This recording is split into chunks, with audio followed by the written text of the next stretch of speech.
Once we have the problem identified, we have the data, we have selected the AI model, next step is training the model.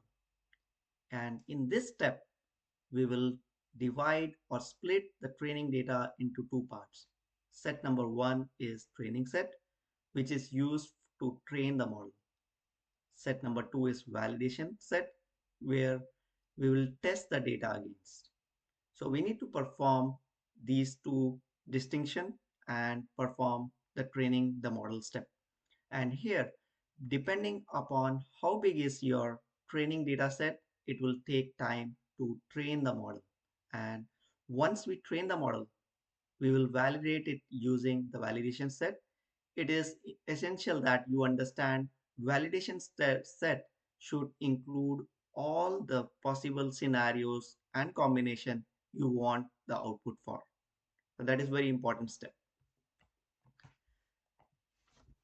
Next step is evaluation. Based on our validation set, we will evaluate whether our model is performing good or not. It is general expectation for any AI model to be accurate and trustworthy, and it should give you the results for all the use cases. And here there are three different terms, which is accuracy. Accuracy is the percentage of predictions that are correct. Precision, which is percentage of predictions that are actually positive. And recall, percentage of cases correctly identified. In the evaluation step, you will see what are the different issues of data you are seeing. If your data is poor, or you have missing data, or you have incorrect data, then your output will not be accurate. So you will identify that your data is good or not in this case. You will also identify that you have done the data processing correctly or not.